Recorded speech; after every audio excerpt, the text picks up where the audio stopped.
الرحمن الرحيم الحمد لله رب العالمين ونصلي ونسلم على المبعوث رحمة للعالمين نبينا محمد الصادق الوعد الأمين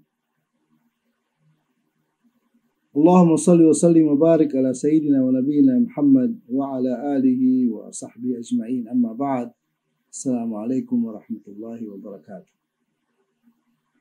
Mga minamahal po namin na mga kapatid at mga giliw namin na taga-subaybay, nais po natin na ipaliwanag ang mga nakakubling lihim sa buwan ng Ramadan, lalo-lalo patungkol sa ating pag-aayuno at sa ating pagdarasal, sa ating pagbabasa ng Quran, at iba pa. Ngayon mga kapatid, doon din tayo, ang pinaka-base pa rin natin, yung unang-unang aya patungkol sa pag-utos sa pag-ayuno sa buwan ng Ramadan. Masinabi ng Allah sa aya na 183 ng Surah Al-Baqarah, Ba'a'udhu billahi minash shaitanir rajim, Ya ayyuhalladhina amanu kutiba alaikumus siyam. O kayo mga mananampalataya, pinagutos sa inyo ang pag-ayuno. Kama kutiba alladhina min qablikum, na katulad ng pag-utos sa mga sinauna sa inyo. La'allakum tattaqun, upang kayo ay magkaroon ng takot sa Allah subhanahu wa ta'ala. Ngayon, dito tayo pupokus sa ano ang ibig sabihin natin pag sinabing takot. Di ba pag sinabing natatakot ay nag-iingat? Kaya ang punto dito mga kapatid, ayon sa pagpaliwanag ng mga scholar, ibig sabihin, iniingatan natin ang anuman ang kilos natin, anuman ang galaw natin, anuman ang hakbangin natin, na nagiging maingat tayo para kung anuman ang gagawin natin ay hindi lalabag dun sa batas ng Islam. Kaya habang isinasagawa natin ang ating obligasyon, ay iniingatan natin na tayo magkamali. Kung sakali magkamali lang tayo, ay ibig sabihin yung mga malit na pagkakamali lang o yung mga hindi sinasadya doon sa pagsagawa ng utos. At lalong-lalo na yung pag-ingat natin na hindi tayo makagawa ng anuman ng bawal o yung mga bagay na hindi ka nais-nais sa paningin ng Allah subhanahu wa ta'ala. Ibig sabihin mga kapatid, nag-ingat tayo sa anuman ng kilos natin, galaw natin, ang iniingatan natin ay pagkamuhin ng Allah, iniingatan natin na parusa ng Allah, at higit sa lahat mga kapatid, iniingatan natin ang paraiso, impyerno sa kabilang buhay. Kaya, yun ang ibig sabihin ng taqwa, ibig sabihin nun, ay pag-ingat na kung saan merong tinanong na kalimutan ko pangalan ng scholar o isa sa mga sahaba. Sabi na, ano talaga ibig sabihin ng taqwa? Sabi na ibig sabihin ng taqwa ay parang isang tao na naglalakad sa lugar na maraming mga balakid o sabihin natin maraming mga hindi ka nais-nais na bagay o sabihin natin katulad ng mga sa lansangan, ibig sabihin sa gubat na marami kang iniingatan, ay nag-ingat ka. O kapag ikaw ay lulusob sa bagay na sabihin natin may tubig, ay itataas mo ng konti yung damit para ingatan mo na ikaw ay mabasa. Okay? Kaya ibig sabihin ang pag-ingat, yung habang ikaw ay gumagalaw, habang ikaw ay kumikilos, ay umiingat ka na, nag-ingat ka na baka ikaw ay mapunta sa bagay na hindi ka tanggap-tanggap. Kaya yun ang punto. Actually, ang tao, ito ang problema natin eh.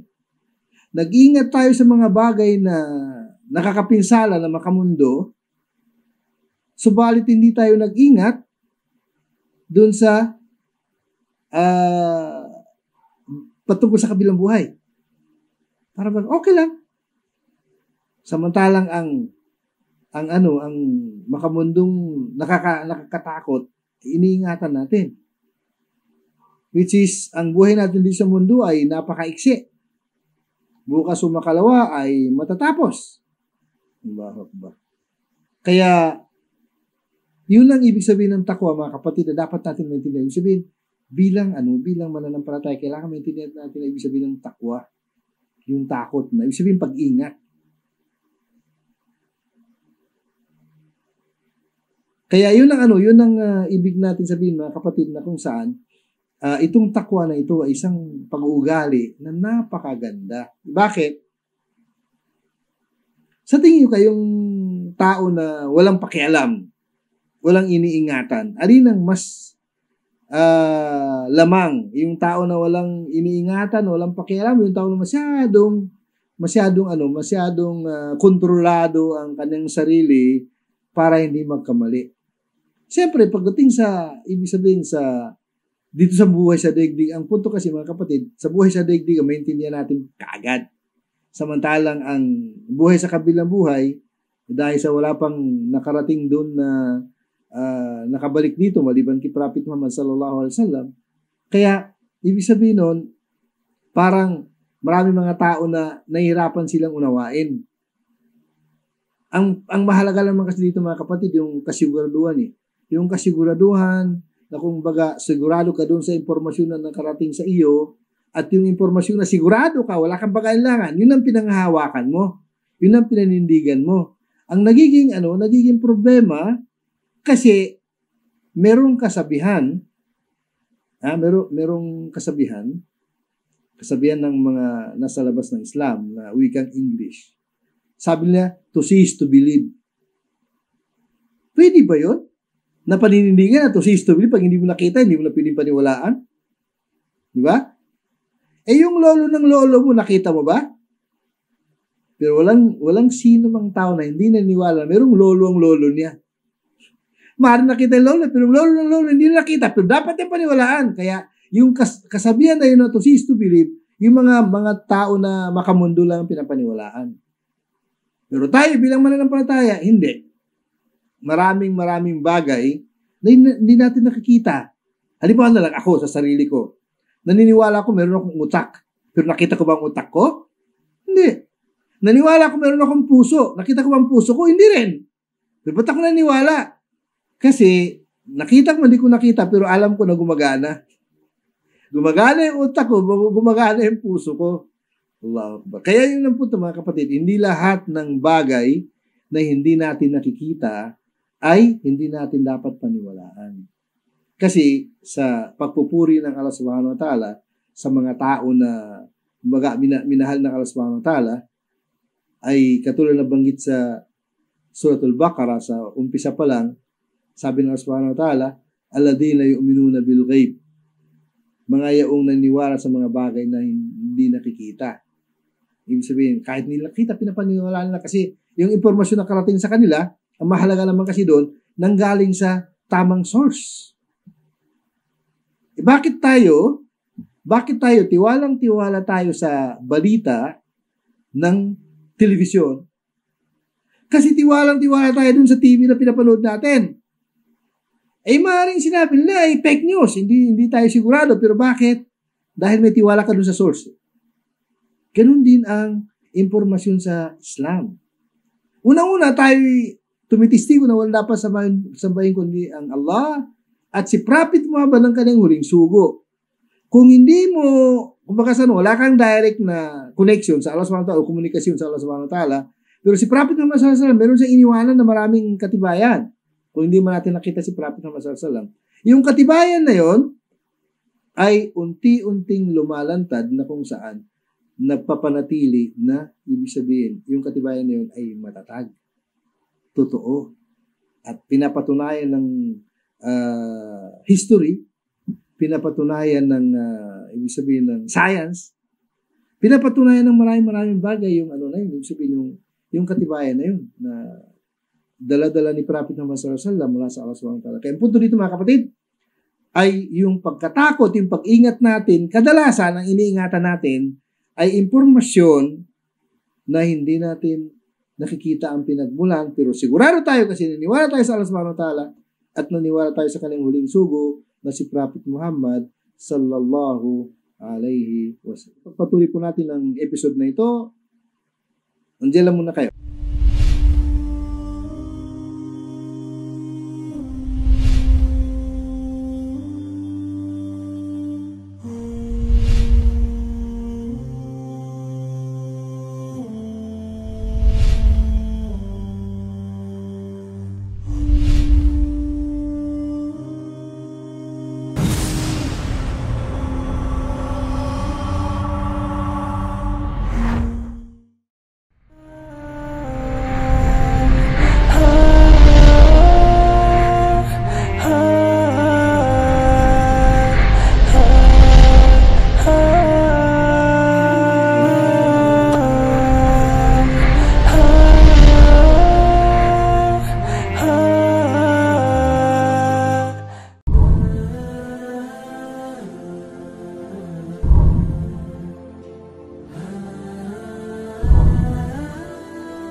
Mga kapatid, ipagpatuloy po natin ang ating inumpisahan.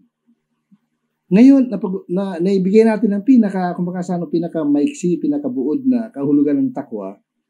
Ang mahalaga lang kasi, ang nailabas ko doon yung sabi pag-ingat. Ngayon, ano ang magiging resulta ng isang tao na talagang nag-ingat siya alang-alang sa Allah? Yun ang punto eh. Meron nag-ingat alang-alang sa amo niya, nag-iingat alang-alang sa mga tao na ayaw yung pagsasabihan siya na ganito ganon, iba yun. Pero pag nag-iingat ka, dun sa ang dahilan ng pag-ingat mo alang-alang sa Allah, iba ang resulta. Alam mo kung anong resulta, mga kapatid? Magkaroon ka ng kaligayahan na hindi mo kayang paliwanag. Kasi nag-iingat ka alang-alang sa kanya, wala kang inisip kung sino-sino magalit sa'yo, hindi magalit sa'yo, magusto ka, hindi ka magusto, hindi mo lang inisip mo, isa lang. Nag-iingat ka alang-alang sa Allah. Kaya yun ang idinudulot ng fasting kasi, mga kapatid. Kasi yung mga nagpa-fasting, nag-ingat na masira yung fasting nila, nag-ingat sila. Kaya, ibig sabihin nun, yung mga nakagawayan nilang gawain na sabihin natin mali, pause muna, saka na lang. Astaghfirullah natin. Ang punto ko, yung pag-ingat na yun ay, kapag yung ginawa mo yun, alang-alang sa Allah, ang magiging resulta nun ay tinatawag na tunay na kaligayahan. At yung tunay na kaligayahan, yun na magdadala sa atin para continuous yung ating ginagawa. Ibig sabihin, kahit sinong tao, kapag gumagawa ng isang bagay na nagusto na yung gawain niya, minsan nakalimutan niya ay gutom na pala siya. Yung nga, nakalimutan natin ang gutom natin eh. Dahil sa kaligayahan ay dinudulot ng Ramadan. Yung kaligayahan, mga kapatid, ay umpisa lang dito. Pero minsan, yung mga tao na, marami ako nakakausap na gano'n, sa pagsasala, sa pagpapasting, yung kaligayahan, naramdaman nila, kaya ipaliwanag. Sabi na, para mahirap natin paliwanag. Bakit? Iba eh. Iba nga talaga. Kasi yun nga ang dahilan. Kapag nag-ingat ka alang-alang sa Allah ang iniisip mo, makakaroon ka ng kaligayahan. At kapag yung continuous yung kaligayahan mo, continuous yung mabuting gawa mo, kaya hindi lang dito yun hanggang sa kabilang buhay. At ito ay maging resulta nun na yung lantad na resulta. Anong sabi ng Allah Suratul Talaq? Ba'da'udhu billahi minash shaitanir rajim, wa may yattaqillaha yaj'al lahu min amrihi yusra. Sino ng tao na natatakot, nag-ingat para hindi siya kamuhian ng Allah, gagawin ng Allah lahat ng gagawin niya madali. Magiging madali. Kaya ng mga resulta, ang punto dito, mga kapatid, ay ang pinag-usapan natin yung resulta ng gawa natin eh. Hindi lang doon sa pinag-utos, kundi ano yung magiging bunga niya. Ang bunga niya ay unang-unang bunga niya, magkaroon tayo ng kaligayahan na maaring kapag talagang tunay na kaligayahan, hindi natin kayang ipaliwanag. Pangalawa, ay dahil sa magkakaroon ng bunga dito sa daigdig na katulad nun, lahat ng kilos mo, lahat ng gawa mo, magiging madali. Kahit yung mahirap, ay nakayanan ko. Allahu Akbar. Kaya, yun ang sinabi ng Allah, may yattaqillaha yaj'al lahu min amrihi yusra. Suratul Talaq. Sino man ang Talaq ay, ulitin ko lang, Surah 65, ayah number 4 itong pinapaliwanag natin. Sino man ang may takot sa Allah subhanahu wa ta'ala, ay gagawin ng Allah madali ang lahat ng kanyang gawain. Kahit mahirap, maging madali. Allah. Kahit mahirap, maging madali. Opo. Totoo talaga yun. Totoo talaga. Actually, magbibigay ko ng sample. Meron isang kapatid na dating saksi. Sabi ko, kumusta yung ano bro, yung gawain mo pag sunod mo sa Islam? Sabi na, bakit Ustad? Napakadali. Sabi, gustong-gusto ko magdasal sa gabi, nagigising ako ng napakadali. Bakit? Sabi ko, brother, alam mo kung bakit? Kasi nandun ang gabay ng Allah sa'yo palagi sa ginagawa mo. Kaya nagiging madali. Ito na nga, kapag sumusunod ka, magiging madali. Okay, pangalawang aya. So, tutalak pa rin. Aya 2 and 3. Nauna yung 4 eh. 2 and 3 ng Surah Talak. Anong sabi ng Allah subhanahu wa ta'ala? Sa dalawang aya na ito na sabi niya, "Umay yattaqillah yaj'al lahu makhrajan wa yarzuqhu min haythu la yahtasib."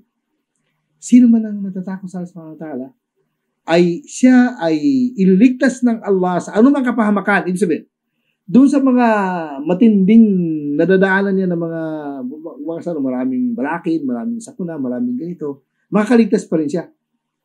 Diba? Makakaligtas pa rin siya. Ibig sabihin, kahit gaano katindi yung dinadaanan niya, makakaligtas siya.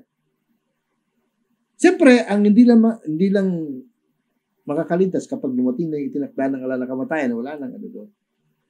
Pero hanggat wala pa yung kamatayan, dire-diretso lang. Kahit gaano kahirap, magiging madali. Kahit gaano katindi, kahit sabihin pa natin, malaking sakuna, ligtas pa rin siya. Allahu Akbar. Actually, totoo yung mga kapatid. At ang nakakaramdam nito, yung mga totoong Muslim, totoong mananampalataya, totoo sa kanilang ginagawa sa Islam. Yun ang makakaranas nito. Kaya kailangan natin na tayo maging tunay, katulad na paliwanag natin sa mga paliwanag natin sa ibang paliwanag, na kailangan maging totoo tayo sa ating ginagawa. Magiging sincere tayo alang-alang sa Allah subhanahu wa ta'ala. So, yung ginagawa natin alang-alang sa Allah subhanahu wa ta'ala, kaya makamtan natin ng kaligayahan, magiging madali anuman ang ating gawain, at iligtas tayo ng Allah mula sa anumang kapahamakan. Yun yung pangatlo. Pang-apat. Sorry. Pangalawa. Yun ang pangatlo. وَيَرْزُقُهُ مِنْ حَيْثُ لَا يَحْتَسِبْ. Pang-apat pala tama. Sabi niya, pagkakaluban siya ng kabuhayan na magmumula sa mga bagay na hindi na inaasahan.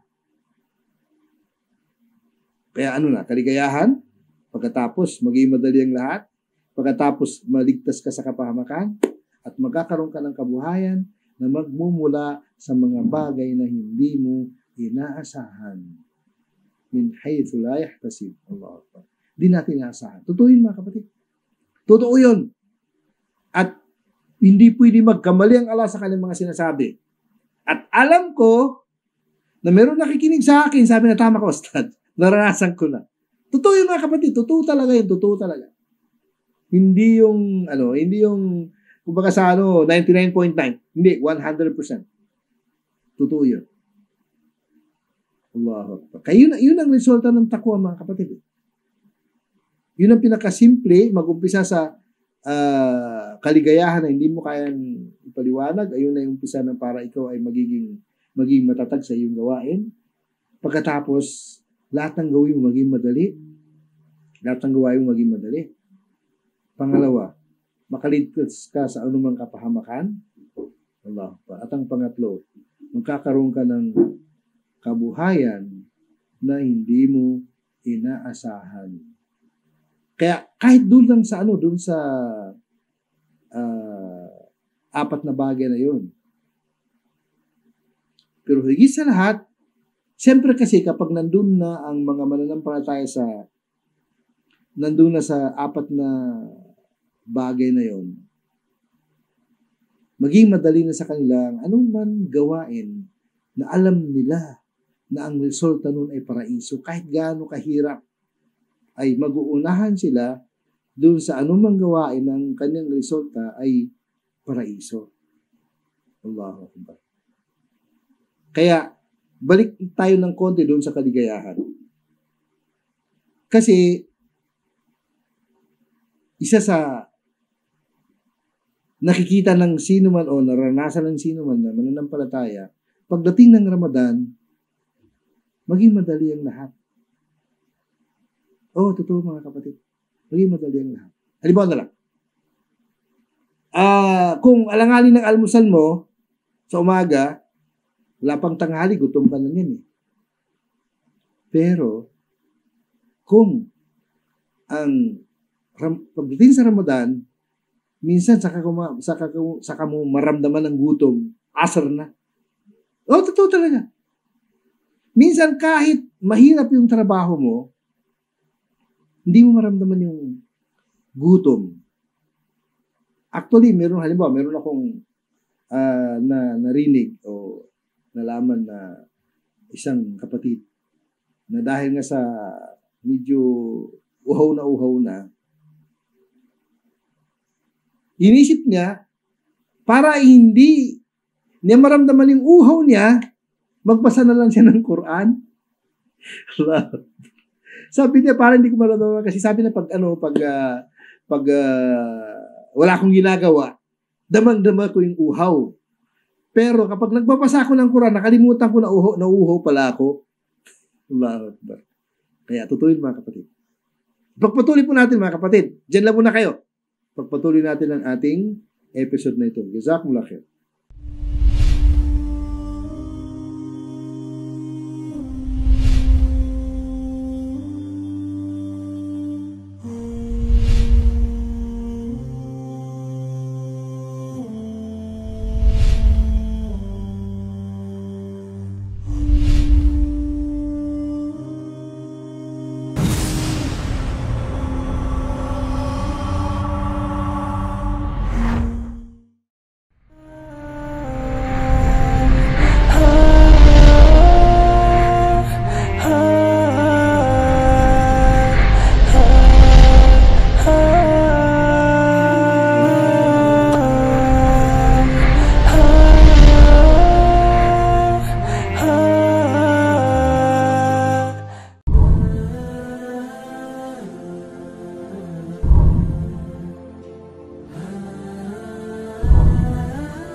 Okay, mga pagbibihin sa buwan ng Ramadan, episode 1, take 1, gap 3, Mga kapatid, pagpatuloy po natin ang ating kaligayahan. Siyempre, merong kaligayahan na kung saan, kung ang kaligayahan dito ay minsan nahirapan tayong ipaliwanag, ay merong kaligayahan na talagang higit na mahirap na ipaliwanag. Higit pa ron. Ibig sabihin, naranasan mo dito na kaligayahan, meron pa palang higit doon? Oo naman. Dito kumbaga sa tuldok lang eh. Yung dagat, wala dito. Sabihin, parang patak lang eh. Yung kaligayahan natin dito mga kapatid, patak lang siya. Pero yung, kumbaga sa tubig, patak lang. Yung talagang dambuhalang karagatan, o malaking karagatan, ay wala dito. Ang ibig kong sabihin, paraiso. Nasa kabilang buhay yun. Kaya yung mithiin natin na tayo po ay makarating sa paraiso, ay yun ang magtutulak sa atin, yung kaligayahan dito. Siyempre kasi, dahil sa, kumbaga sa masayang-masaya ka sa ginagawa mo, at damang-dama mo yung resulta ng ginagawa mo dito pa lang sa mundo, maano pa kaya kapag nalaman mo na yung ginagawa mo na yon, ang pinaka-resulta niya wala dito sa mundo sa kabilang buhay. Kaya lalo kang maghanda. Lalo mong paghandaan. At nangyari mga kapatid, sa mga mananampalataya, ay para bagang merong kompetisyon. Ibig sabihin. Yung mga ganong klase ng mga tao kumbaga sa nag-uunahan sila. Saan? Doon sa paraiso. At yung pag-uunahan na yon, inutos pala ng Allah sa atin eh. Allahu Akbar. Mag-uunahan tayo. Kaya yun ang naging dahilan, nakikita natin sa mga Muslim, lalo-lalo sa lugar na kung saan majority talaga mga Muslim, makita mo talaga yung pag-uunahan ng mga Muslim. Pag-uunahan kung sino mapunta sa unang linya ng sala. Pag-una kung sinong unang makapagbigay ng ipapakain sa mga nagkaayon. No? Pag-una kung sino ang maghanap ng kanyang ibibigyan ng kawang-gawa. Allahu Akbar. Meron ako naalala tuloy yung kwento. Ito, kwento na totoo talagang kwento. Allahu Akbar. Itong tao na to, ay tinawag na yung driver niya, sa Saudi Arabia eh. Gusto niya mag-distribute ng ng sadaka. Eh punto kasi yung mga nag-distribute ng sadaka sa kanilang kayamanan, kadalasan, hindi yan lantad. Baka walang kayabangan. Eh sabi niya, yung sa kwento na yun, sabi ko sa driver ko, halika, nilakad tayo. Yung pala ay, meron ng mga nakasubre na pera, ipamigyan lang sa mga mahirap.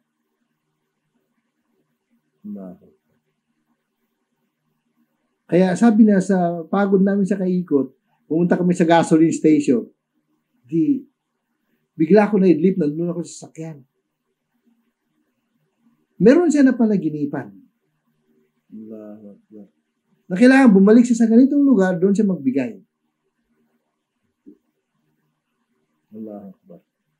Alam nila panaginipan ng mga kapatid. Isang mahirap na itinatago ng kanyang kahirapan kasi imam siya ng masjid. Imam siya ng masjid, isang masjid imam. Yung pala, ilang araw na ang kinakain na nila sa bahay nila, iftar, sahur, ay 2 klase lang. Tubig at saka tamar. Walang-wala sila. Walang-wala. Tingnan ko paano ginabayan ng Allah subhanahu wa ta'ala yung dalawang na ginabayan ng Allah subhanahu wa ta'ala yung mayaman na namimigyan ng pera doon sa nangangailangan. Allahu Akbar. Allahu Akbar. At saka, kung di ako nagkakamali, yung nakita niya sa panaginip yung mukha ng tao. Kaya pagpunta niya sa masjid, nakita na talaga yung mukha, yung pala yung imam. Allahu Akbar. Na hindi alam ng mga nagsasala doon, ang kailang imam pala ay mahirap lang. Allah. Pagkatingnan niyo paano ginagabayan ng Allah SWT yung mga gumagawa ng kabutihan. Kaya yun yung pag-unahan, mga kapatid. Okay. Ano yung sinabi ng Allah doon sa pag-unahan na yun? Sabi niya sa surat Ali Imran, ayah 133. Surah number 3, ayah 133. Ganito ang sinabi ng Allah. Ma'a'udhu billahi minasyaitanir rajim. Wasari'u ila maghfiratin min rabbikum. Mag-unahan kayo tungo sa kapatawaran o pagpapatawad ng inyong Panginoon. Allah. Ibig sabihin kasi, mga kapatid, bago tayo marating ang paraiso, kailangan malinis na tayo. Wala tayong kasalanan. Kaya kailangan kapatawaran muna. Kaya dito sa ayat ito, wasari'u ila maghfiratin min rabbikum wa jannatin 'arduha as-samawati wal ardh. U'iddat lil muttaqin. Ito yung punto natin. Mag-unahan kayo tungo sa kapatawaran ng Allah subhanahu wa ta'ala at tungo sa paraiso na ang lawak niya ay kasing lawak ng mga kalangitan at ang kalupaan. Ibig sabihin, ganun siya kalawak yung paraiso na inilaan ng Allah subhanahu wa ta'ala sa kanyang mga mananampalatayang alipin. Kasing lawak ng kalangitan at ang kalupaan. Okay, ang kalupaan malit lang. Pero yung kalangitan, anong sabi ng propeta sa kanyang hadith? Di ba mayroong 7 kalangitan? Sa pagitan ng bawat kalangitan ay aakitin mo sa loob ng 500 years. Pag sama-samahin mo ang 7 kalangitan na yun na ganun kalawak, at talagang mawawala ka kung ano. Pero hindi, sabihin yun ang ganun kalaki ang paraiso, mga kapatid. Ganun kalaki ang paraiso. Hindi kasing laki lang ng mundo natin itong tinatawag na earth. Hindi. Kasi yung earth, maliit lang kasi ang earth, compare mo sa kalangitan, di ba, mga kapatid? Ay, pinakamalit na paraiso ay doble ng earth. Sa ibang halis, 10 doble ng earth ang pinakamalit na paraiso. Siyempre naman kasi mga kapatid, kasing laki ng mga kalangitan, hindi mo may imagine kung gaano kalawak ang kalawakan. Kasi ang kaya lang, narating lang ng kung titingnan yung papapaliwanag ng mga scientists. Ang naipapaliwanag nila yung unang kalangitan eh. Hanggang doon lang sila, hindi na narating yung pangalawang kalangitan. Kaya yun ang higit na kaligayahan mga kapatid. Nandoon. Kaya lang, mag-umpisa yung landas o daan papunta roon sa kaligayahan mula dito. Siyempre, ano kasi ang nature ng tao? Ang nature ng tao kasi mga kapatid, magiging madali sa kanilang anuman ang kanilang ginagawa dito sa daigdig kapag nagugustuhan nila ang kanilang ginagawa. Katulad ng trabaho. Wala, yung mga magagaling talaga sa kanilang skill. Bakit? Dahil yun ang gusto nila eh. Kasi hindi naman siguro ang skill mo, hindi mo gusto eh. Kasi hindi ka rin magtatagumpay doon. Kaya nga di ba tayo, pag nag-aaral tayo, lalo sa kolehiyo, meron tayong pinipiling kurso. Kasi yun ang gusto natin eh. Kaya ibig sabihin, ang pagsisikap natin, pagiging malakas natin sa ano man ang ginagawa natin dito ay ang pinakapuhunan nun ay yung kaligayahan. Kasi may mga tao na hindi nila gusto yung ginagawa nila. Wala silang production. Baka hindi magkakaresulta ng kanilang ginagawa kapag hindi nila gustuhan. Pero pag isang tao na gustuhan niya, ang kanyang ginagawa, magiging madali at talagang prosigilo siyang gumawa at yung kanyang production marami. Allah. Kaya na totoo mga kapatid, ibig sabihin, dahil sa kaligayahan na meron tayo sa anuman ang ginagawa natin dito at kasama nitong pag-ayuno sa buwan ng Ramadan, pagdarasal ng dasal sa gabi, na kasunod ng pag-ayuno, ay naging prosigilo tayo na gawin yun pagsikapan natin na magawa ng anuman ang abot ng ating makakayanan at lalo-lalo na yung pag-ayuno sa buwan ng Ramadan ay ginagawa natin na talagang kumpleto. Anong dahilan? Kapag nararamdaman na natin ang tinatawag na kaligayahan. Pero kapag wala pa yon, doon masisira talaga yung gawain kapag wala yung kaligayahan. Yun ang ginawa ng alampunto. Yung kaligayahan na yun ay tinawag na sa hadith na halawatul iman. Ang tamis ng pananampalataya. Jazakumullah khair mga kapatid. Assalamualaikum warahmatullahi wabarakatuh.